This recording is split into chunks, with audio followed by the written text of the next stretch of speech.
आइए अंदर आइए, हम आपकी प्रतीक्षा कर रहे थे। आप यह वीडियो हमारी वेबसाइट या यूट्यूब पर देख रहे हैं क्योंकि आप जानना चाहते हैं कि इस दस्तावेज की अपोस्टिल प्रक्रिया को जल्द और आसानी से पूरा करने के सटीक तरीके क्या हैं। चलिए शुरू करते हैं।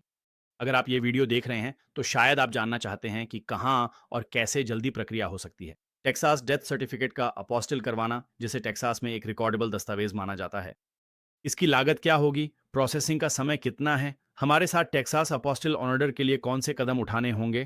पहले, टेक्सास सेक्रेटरी ऑफ स्टेट द्वारा रिकॉर्डेबल दस्तावेज जैसे डेथ सर्टिफिकेट आप हमें ईमेल या फैक्स के माध्यम से नहीं भेज सकते। अपोस्टिल हेतु आपको हमें अपने टेक्सास डेथ सर्टिफिकेट की मूल या प्रमाणित प्रति डाक से भेजनी होगी या छोड़नी होगी। हमारे मुख्य ऑस्टिन कार्यालय में फोटोकॉपी मान्य नहीं है। आपका टेक्सास डेथ सर्टिफिकेट आदर्श रूप से वर्ष 2000 के बाद जारी किया गया होना चाहिए। 1980 से 99 के बीच के दस्तावेजों के सेक्रेटरी ऑफ स्टेट द्वारा रिजेक्ट होने का 50-50 चांस है, क्योंकि ये बहुत पुराना है। अगर आपका दस्तावेज 1980 से पहले जारी हुआ है तो आप उसे अपोस्टिल नहीं करवा सकते। आपको शहर, काउंटी या टेक्सास राज्य से वर्तमान वर्ष का प्रमाणित प्रमाण पत्र प्राप्त करना होगा। दूसरा, रिकॉर्ड योग्य दस्तावेजों को नोटराइज करने की आवश्यकता नहीं होती, इसलिए कोई नोटरी ऐसे दस्तावेज की प्रति बनाकर उसे नोटराइज नहीं कर सकता।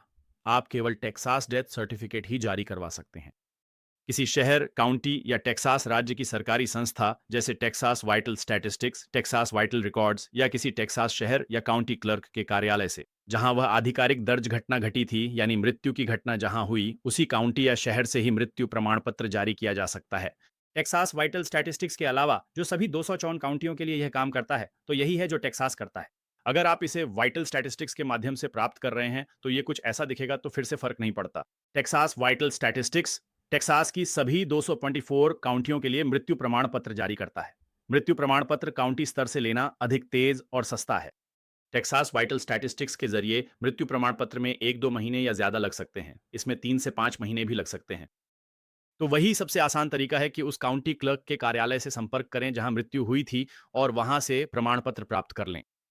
कभी कभी ऐसा होता है कि किस्मत खराब हो और किसी वजह से, शायद यह कोई पुरानी मृत्यु हो, शायद यह 80, 70 या 60 के दशक की हो, कुछ ऐसा। खासकर छोटी टेक्सास काउंटी में शायद उनके डेटाबेस में अब वह रिकॉर्ड ना हो। तब वे आपको आगे रेफर करेंगे और मृत्यु प्रमाण पत्र की प्रमाणित प्रति के लिए आपको टेक्सास स्टेट रिकॉर्ड से गुजरना पड़ेगा। और फिर इसमें टेक्सास राज्य की प्रक्रिया में कम से कम 1 महीना तो लगेगा ही। मुझे नहीं लगता कि पिछले 16 वर्षों में मैंने कभी इसे 1 महीने से कम में होते देखा, जब तक कि आप वहां जाकर आवेदन न करें। अगर आप सड़क या हवाई मार्ग से ऑस्टिन, टेक्सास के वाइटल रिकॉर्ड्स ऑफिस जाते हैं, जो 45वीं या 48वीं स्ट्रीट के पास है, तो यह टेक्सास में एकमात्र स्थान है। ह्यूस्टन, डलास, सैन एंटोनियो या फोर्ट वर्थ में कोई और ऑफिस नहीं है, यह सिर्फ ऑस्टिन में ही है। अगर आप यहां गाड़ी चलाकर या उड़ान भरकर आते हैं और सीधे अंदर जाते हैं तो आपको शायद औसतन 1 से 1.5 घंटे तक इंतजार करना पड़ेगा, लेकिन हमने देखा है कि कभी कभी 4 घंटे तक भी इंतजार करना पड़ सकता है। लेकिन मैं कहूंगा 1 से 4 घंटे के बीच आपको इंतजार करना पड़ेगा, इसे डीएमवी जैसा समझिए। पर अगर आपके पास सारी जानकारी और सबूत हैं जिनसे आप साबित कर सकें कि आप वह व्यक्ति हैं जिसे रिकॉर्ड मिल सकता है, डेथ सर्टिफिकेट, क्योंकि ये आसानी से नहीं मिलता। अगर आप ड्राइविंग लाइसेंस, जन्म प्रमाण पत्र, सोशल सिक्योरिटी कार्ड दिखा सकते हैं और ये साबित कर सकें कि आप अपने प्रियजन से संबंधित हैं, तो आप उसी दिन मृत्यु प्रमाण पत्र लेकर बाहर जा सकते हैं। तो अगर आप उड़ान भरने या गाड़ी चलाने को तैयार हैं, तो आप इसे उसी दिन प्राप्त कर सकते हैं। शायद ये हमेशा संभव नहीं हो सकता है, खासकर अगर आप दूर रहते हैं और ऑस्टिन आकर ड्राइव या फ्लाई नहीं करना चाहते। लेकिन याद रखें, आप इसे उसी दिन प्राप्त कर सकते हैं। फिर भी काउंटी सबसे तेज तरीका है। वहां आप कुछ ही दिनों में जा सकते हैं और वे आमतौर पर कुछ ही दिनों में इसे आपको मेल कर देंगे। काउंटी स्तर पर प्रक्रिया तेज है, पर यह निर्भर करता है कि वह 274 काउंटियों में से कहां हुआ। हैरिस, ट्रेविस, टैरेंट और डलास जैसी बड़ी काउंटियां ज्यादा समय ले सकती हैं, लेकिन आप मुझसे बात कर रहे हैं। अगर व्यक्ति की मृत्यु किसी छोटी काउंटी में हुई है तो वे जल्दी प्रक्रिया कर सकते हैं। संभवतः अगले दिन या उसी दिन वे आपको मेल कर सकते हैं। ये बहुत तेज है। हमारे टेक्सास अपोस्टिल ऑर्डर फॉर्म पेज पर, जिसे आप नीचे दिए गए बटन पर क्लिक करके एक्सेस कर सकते हैं, आपको ऑनलाइन फॉर्म भरना होगा, फिर उसे प्रिंट करके हमारे पास छोड़ना या मेल करना होगा। साथ में एक प्रीपेड फीडेक्स या यूपीएस शिपिंग लेबल रखें, ताकि हम आपके दस्तावेज आपको या दुनिया में कहीं भी वापस भेज सकें। अगला है चरण 2, शिपिंग निर्देश। ये सब शिपिंग के बारे में है कि आप अपने दस्तावेज हमें कैसे भेजेंगे और वापस कैसे प्राप्त करेंगे।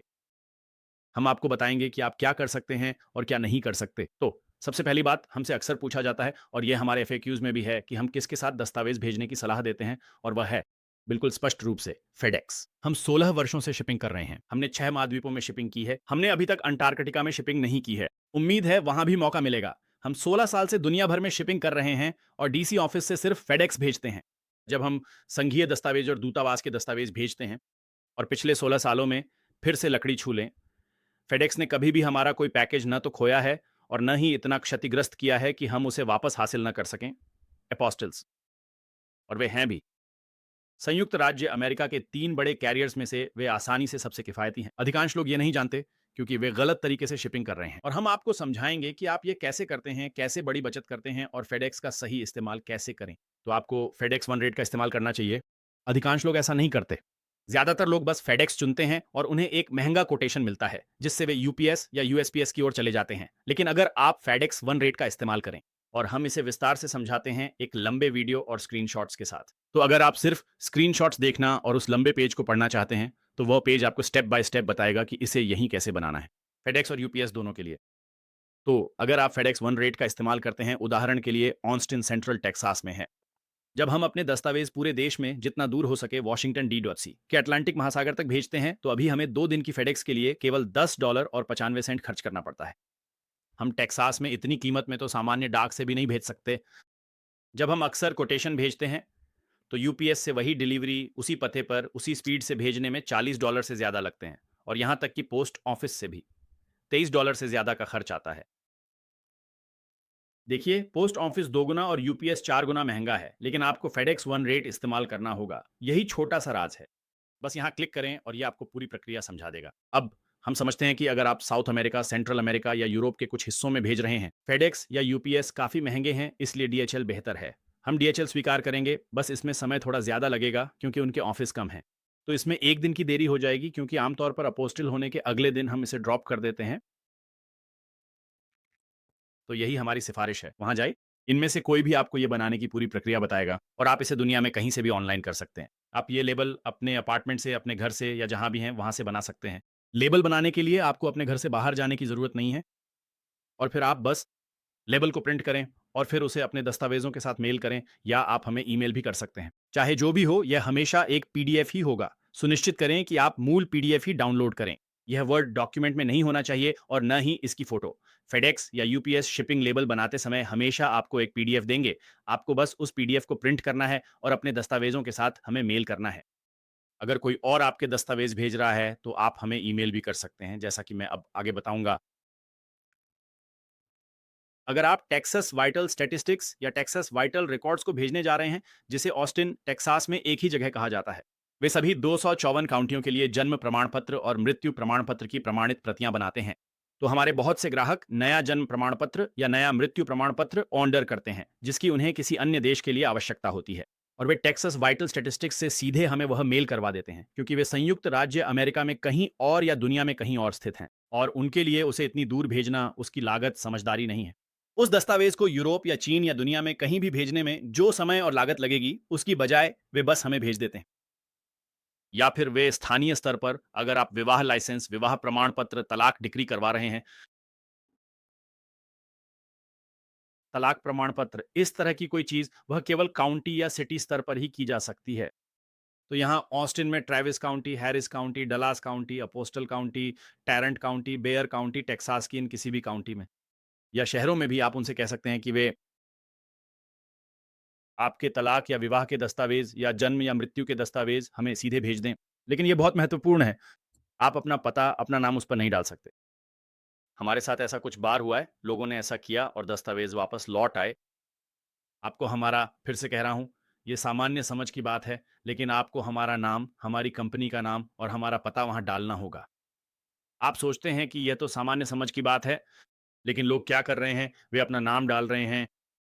जब वे काउंटी या राज्य से यह मंगवा रहे हैं तो वे अपना नाम और हमारा पता डाल रहे हैं। तो वे अपना पता या हमारा पता और अपना नाम डाल रहे हैं। अरे, ऐसा कुछ होता ही नहीं है, और इसी कारण से हमारा कार्यालय हमारे ऑफिस डेस्क के लिए साइन नहीं करेगा। साइन नहीं कर सकते क्योंकि वे लीज पे नहीं है। हमारा ऑफिस करीब 67 अन्य ऑफिसों या व्यवसायों के साथ साझा है जो इसी जगह के भीतर अलग अलग स्थित हैं, और वहां एक साझा रिसेप्शन है। वे दस्तावेजों के लिए साइन करते हैं और दस्तावेज स्वीकार करते हैं वगैरह। लेकिन वे इसे स्वीकार नहीं कर सकते क्योंकि लीज पर कोई नहीं है। हमारा नाम होना चाहिए। इसीलिए वह वापस लौट जाएगा, जो एक समस्या है। अगर आप यूरोप या कहीं और से टेक्सास दस्तावेज भेजते हैं तो वे वापस आ जाएंगे।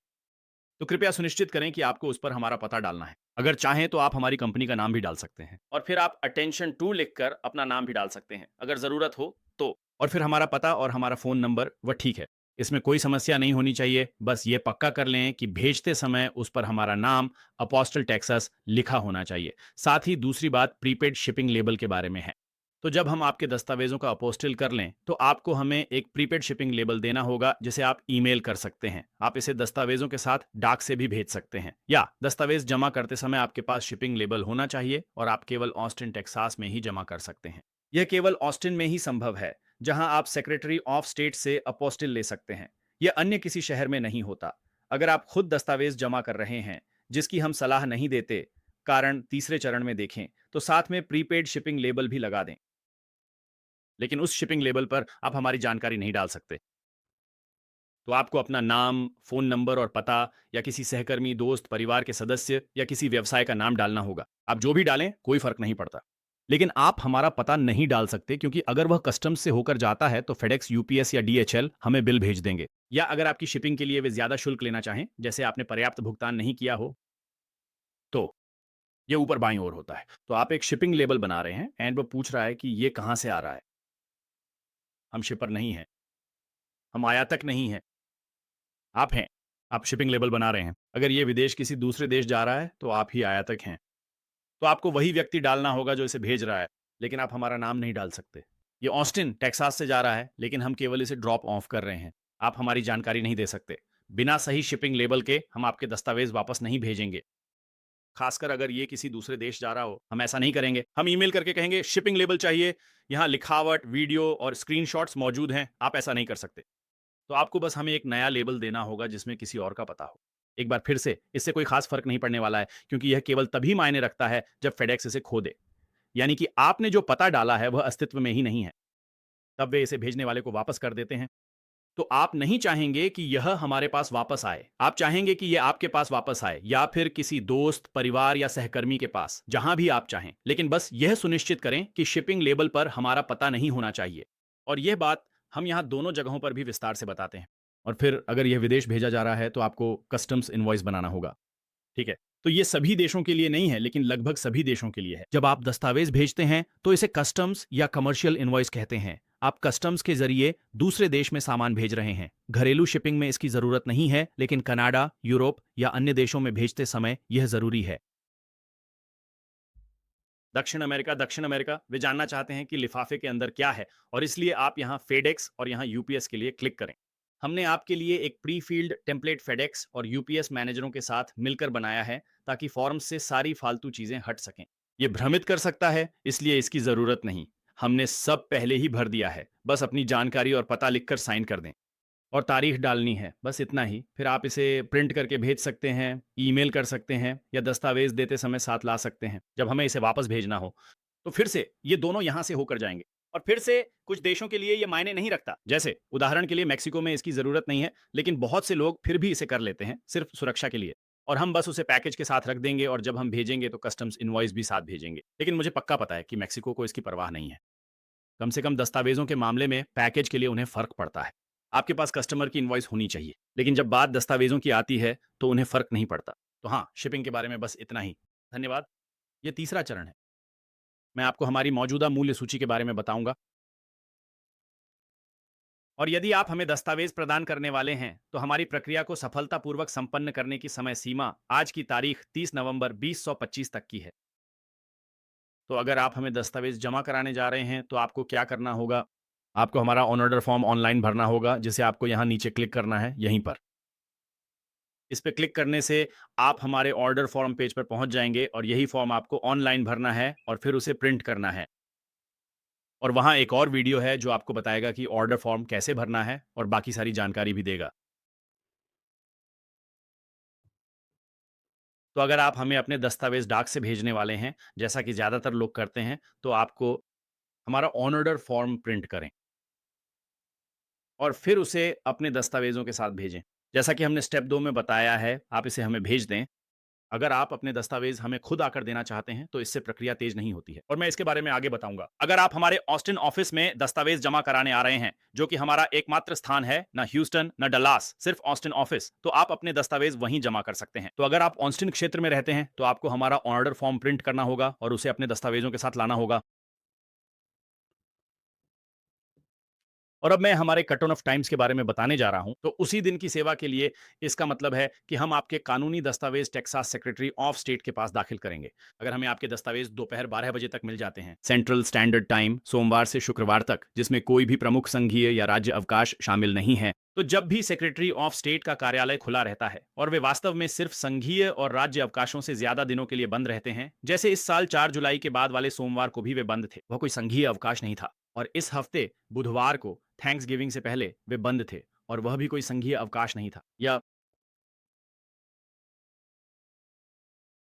ब्लैक फ्राइडे, उस दिन भी वे बंद रहते हैं। ये संघीय अवकाश नहीं है, पर वे बंद हैं। इस हफ्ते और क्रिसमस पर भी वे 3 दिन बंद रहेंगे। क्रिसमस ईव से एक दिन पहले ऐलान हुआ। क्रिसमस ईव सरकारी छुट्टी नहीं है, इसलिए बंद होने पर हम आपके डॉक्यूमेंट जमा नहीं कर सकते। इसे ध्यान में रखें। तो टर्न अराउंड टाइम्स का ध्यान रखें। कोई भी कंपनी आपके दस्तावेज दाखिल नहीं कर सकती जब तक सेक्रेटरी ऑफ स्टेट का दफ्तर खुला ना हो। तो मैं बस इस बारे में स्पष्ट होना चाहता हूं। अगर हमें आपके दस्तावेज सोमवार से शुक्रवार दोपहर 12 बजे सेंट्रल स्टैंडर्ड टाइम के अनुसार मिल जाते हैं, तो हम गारंटी देते हैं कि हम उन्हें टेक्सास राज्य में दाखिल कर देंगे। फिर उनके टर्न अराउंड समय के अनुसार वे समय समय पर बदलते रहते हैं। हम इसका नियंत्रण नहीं करते। कोई भी कंपनी, कोई भी व्यक्ति यह नियंत्रित नहीं कर सकता कि वे कितनी जल्दी इन्हें प्रोसेस करेंगे। अभी के लिए, और हम इसे हर महीने बदलते हैं, जैसे अभी कुछ घंटों में ये दिसंबर 2025 में बदल जाएगा। तो अगर आप यह वीडियो भविष्य में 2026 या 2027 में देख रहे हैं, तो इस वीडियो में जो भी दिख रहा है उसे भूल जाइए। जो भी इस पेज पर यही लिखा है वही वर्तमान में सेक्रेटरी ऑफ स्टेट के लिए टर्न अराउंड टाइम है, और मैं इसे हमारे उदाहरणों के साथ समझाऊंगा। तो अभी के लिए नवंबर 2025 में सेक्रेटरी ऑफ स्टेट को दस्तावेजों पर अपोस्टिल जारी करने में 0 से 2 कार्य दिवस लगते हैं, और मैं समझाने जा रहा हूं कि 0 दिन का क्या मतलब है। ठीक है, तो हम यहाँ कुछ परिदृश्य देते हैं। अगर हमें आपके कागजात डाक द्वारा या दोपहर 12 बजे तक ड्रॉप ऑफ के जरिए मिल जाते हैं, तो हम आपके दस्तावेज फाइल कर देंगे। फिर यह संभव है लेकिन निश्चित नहीं है। सेक्रेटरी ऑफ स्टेट उसी दिन आपका अपोस्टिल जारी कर सकता है। तो सिर्फ उसी दिन का मतलब है 0, यानी हम आपके दस्तावेज को उस दिन दोपहर या उससे पहले प्राप्त कर लेंगे।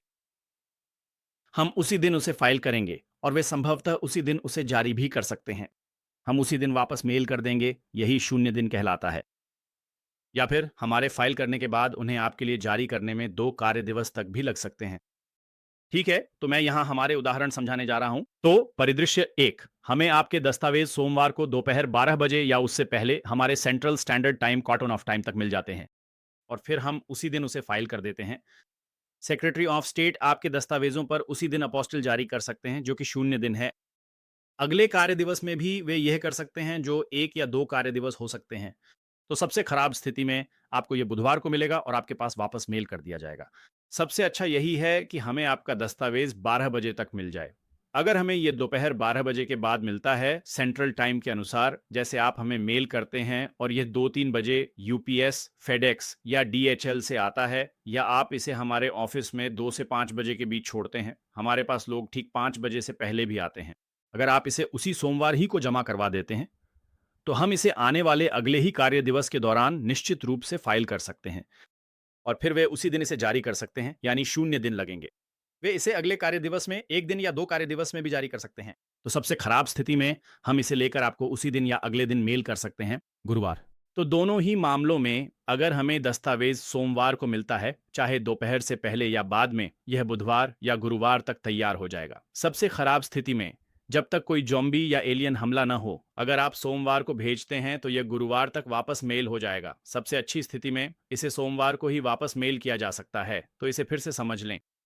और मैं इस बात पर जोर देना चाहता हूं, अगर आप हमारे मुख्य कार्यालय ऑस्टिन में आकर अपने दस्तावेज जमा करते हैं, बजाय इसके कि आप उन्हें मेल करें, तो इससे प्रक्रिया तेज नहीं होती। इससे कोई फर्क नहीं पड़ता कि हमें दस्तावेज ड्रॉप ऑफ के जरिए मिलते हैं या मेल से दोपहर से पहले या बाद में मिलते हैं, टर्न अराउंड टाइम वही रहेगा। बहुत से लोग हमारी वेबसाइट नहीं पढ़ते, हमसे संपर्क नहीं करते, और वे ये सोचकर आ जाते हैं कि उसी दिन काम हो जाएगा, और ये संभव नहीं है, क्योंकि ये सेक्रेटरी ऑफ स्टेट के अधीन है। ये उनके ऊपर निर्भर करता है। वे तय करेंगे कि वे इसे उसी दिन जारी करेंगे, अगले दिन या 2 दिन बाद। तो कृपया, जब तक आप ऑस्टिन क्षेत्र में नहीं रहते, ये प्रक्रिया को तेज नहीं करता है। बस अपने दस्तावेज हमें ओवरनाइट भेज दें, जैसा कि हम स्टेप 2 में बताते हैं कि कैसे करना है।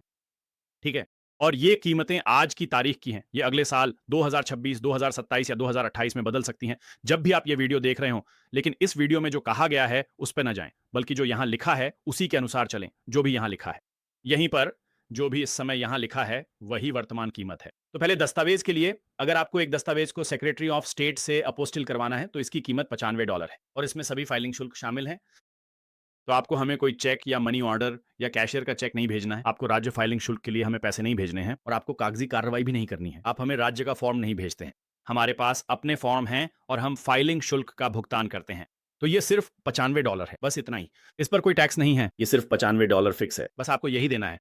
और अगर दस्तावेज एक से अधिक हैं तो इसमें छूट मिलती है।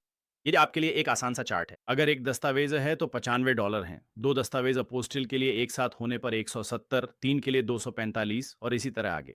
तो ये हमारी मौजूदा कीमतें हैं और किसी भी एक्स्ट्रा डॉक्यूमेंट के लिए $75 का शुल्क होगा। जब आप ऑन ऑर्डर करने के लिए तैयार हों, तो बस यहां क्लिक करें और यह आपको टेक्सास अपोस्टल्स के ऑन ऑर्डर फॉर्म पेज पर ले जाएगा। यह केवल टेक्सास के लिए है। यह न संघीय मूल्य निर्धारण के लिए है, न कॉर्पोरेट के लिए और न ही टेक्सास कॉर्पोरेट दस्तावेजों या दूतावास शुल्क के लिए। यह विशेष रूप से केवल टेक्सास सेक्रेटरी ऑफ स्टेट और टेक्सास दस्तावेजों के लिए है।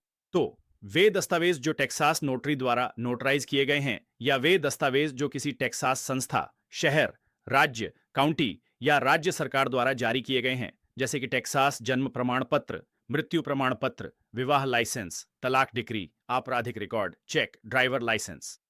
प्रभावशाली वकीलों, इस तरह की चीजों के बारे में। तो ये तीसरा चरण है। धन्यवाद।